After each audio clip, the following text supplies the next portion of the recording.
पहाड़ों के बीचों बीच सोनपुर गांव था।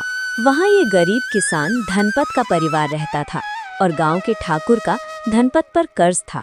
और इस बार गांव में सूखा पड़ गया था। खेत बंजर, लोग परेशान थे। जब धरती सूख जाती है तो इंसान का दिल भी सूख जाता है। धनपत खेत में बैठा होता है।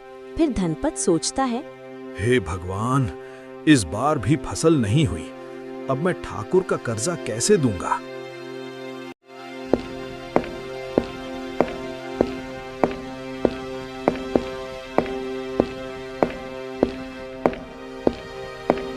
फिर धनपत घर आ जाता है। घर पर बेटा और पत्नी बैठे होते हैं। फिर पत्नी बोली, आ गए जी खेत में, फसल कैसी हुई है?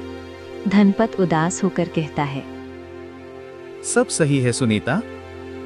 फिर बेटा रोहन कहता है, पापा, मैं इंजीनियर बनूंगा ताकि हमारा गांव और हम कभी गरीब न रहें। धनपत मुस्कुराता है, लेकिन आंखें नम थीं। फिर थोड़ी देर बाद ठाकुर वीरेंद्र गांव में आता है, धनपत के घर। ठाकुर वीरेंद्र धनपत से कहता है, धनपत, कर्ज बढ़ गया है, या तो जमीन दे दे या मेरे पैसे दे। ठाकुर साहब, थोड़ा वक्त और दे दो। थोड़ा वक्त और धनपत? 3 साल तो हो गए थोड़ा और करते करते। धनपत, 1 महीने का टाइम और देता हूँ। अगर 1 महीने में नहीं दिए तो जमीन ले लूंगा। ठाकुर वीरेंद्र इतना कहकर चला जाता है।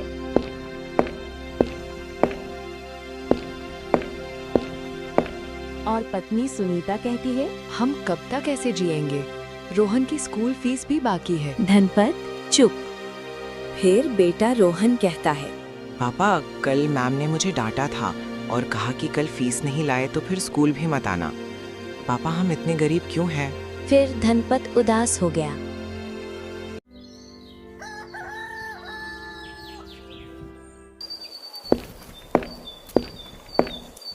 दूसरे दिन धनपत जंगल में लकड़ी काटने जाता है।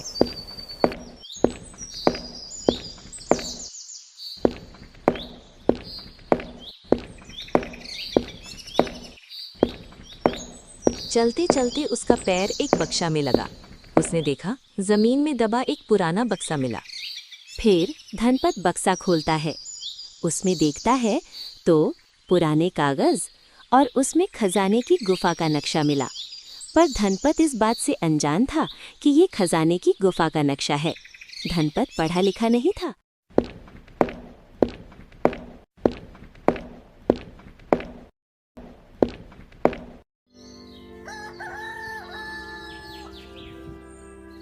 दूसरे दिन धनपत गांव के बुजुर्ग बाबा से मिलता है और उन्हें उस नक्शे को दिखाता है। बाबा, ये नक्शा देखना, इसमें क्या लिखा है? फिर बूढ़े बाबा नक्शा देखते हैं और कहते हैं, अरे, ये नक्शा तो ठाकुर के खानदान का गुफा में छुपे खजाने का है। फिर धनपत चौंक जाता है। फिर धनपत मन में सोचता है, अगर ये खजाना मुझे मिल गया तो मेरा बेटा गरीब नहीं रहेगा और मेरी सारी गरीबी दूर हो जाएगी। फिर धनपत कहता है, लाओ बाबा, ये नक्शा फेंक कर आता हूँ। अगर ठाकुर को पता चल गया तो मुझे बहुत मारेगा। फिर धनपत बाबा से नक्शा लेकर चला जाता है।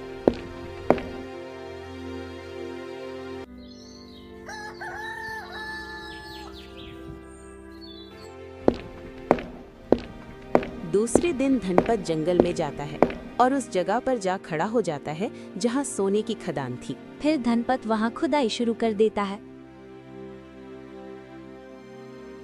वहां सुरंग का रास्ता मिलता है। वो और आगे बढ़ता है तो उसे वहां खजाना दिखा।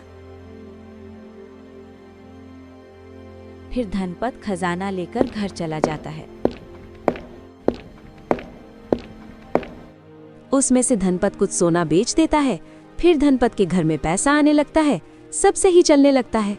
रोहन अब अच्छे कपड़े पहनता है। स्कूल में सब उसे सम्मान देते हैं, लेकिन धनपत का स्वभाव बदलने लगता है।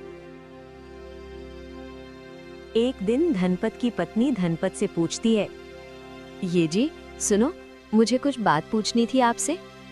पूछो सुनीता। इतना पैसा आपके पास कहाँ से आया इतनी जल्दी? धनपत झूठ बोलता है और कहता है, अरे कुछ नहीं सुनीता, मैं परेशान था।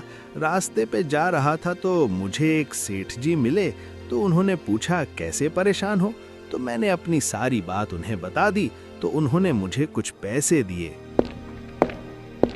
इतनी बात कहकर धनपत चला जाता है।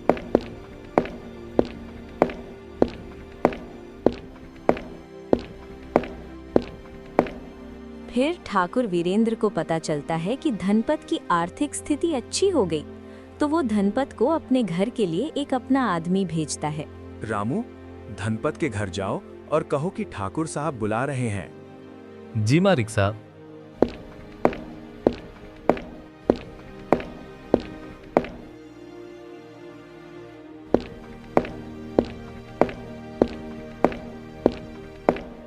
घर पर धनपत, उसकी पत्नी और बेटा बैठा होता है।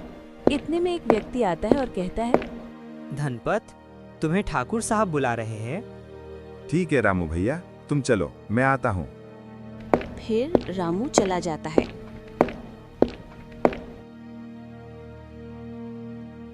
फिर धनपत ठाकुर के घर पहुंचता है। ठाकुर साहब, मुझे बुलाया? हाँ धनपत, मुझे पता चला है कि तू सही कपड़े और अच्छा खाना और तेरा बेटा भी सही यूनिफॉर्म पहनकर स्कूल जाता है और तेरी आर्थिक स्थिति भी सही हो गई है। अब कब देगा मेरे पैसे? हाँ ठाकुर साहब, अभी लेकर आया।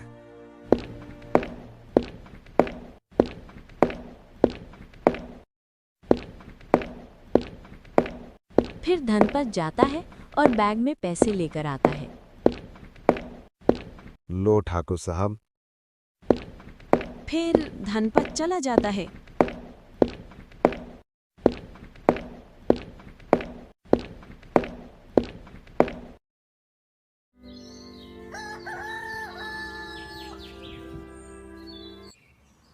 दूसरे दिन ठाकुर सोचता है, इतनी जल्दी धनपत पर पैसे कैसे आए? फिर इतने में वो गांव का बाबा आ जाता है, जिसे धनपत ने नक्शा दिखाया था। वो ठाकुर को सारी बात बताता है। ठाकुर साहब, आपको पता है कि धनपत के पास इतना पैसे कहाँ से आए? उसने आपके दादा परदादा की जमीन की सुरंग में छुपा हुआ खजाना का नक्शा मिला और उसने वो निकाल लिया है, इसलिए। फिर ठाकुर इतनी बात सुनकर आग बबूला हो जाता है। फिर धनपत के घर की सीध लगाता है।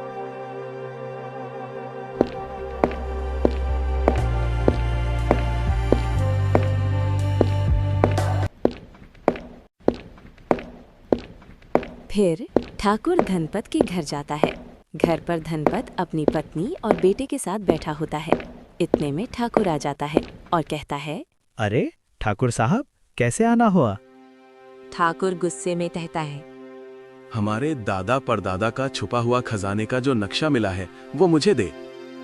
कौन सा नक्शा? मुझे कोई नक्शा नहीं मिला है। ठाकुर धनपत के बेटे को मारने की धमकी देता है। बता दे, नहीं तो मैं तेरे बेटे को मार दूंगा। फिर धनपत बता देता है।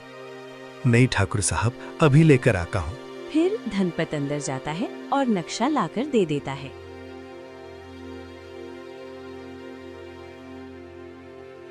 लो ठाकुर साहब। फिर ठाकुर चला जाता है।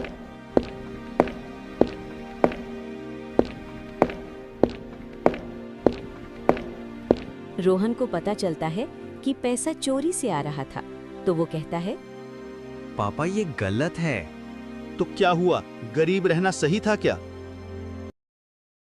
शाम होते होते गांव में चर्चा शुरू हो गई। ठाकुर सुरंग पर कब्जा कर लेता है। गांव में दंगे होते हैं। एक बच्चा मर जाता है। पूरा गांव धनपत को दोषी मानता है।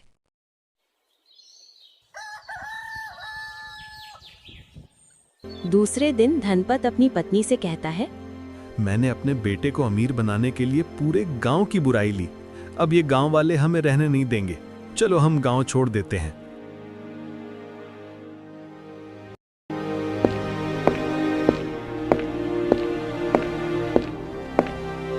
फिर धनपत गांव छोड़कर शहर चला जाता है।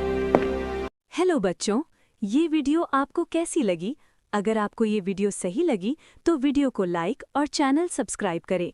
बेल आइकन ज़रूर प्रेस करें ताकि इस चैनल पर आने वाली वीडियो आप तक पहले पहुंचे। और कमेंट में ज़रूर बताओ आप ये वीडियो कहाँ से देख रहे हो। धन्यवाद। मिलते हैं अगली वीडियो में।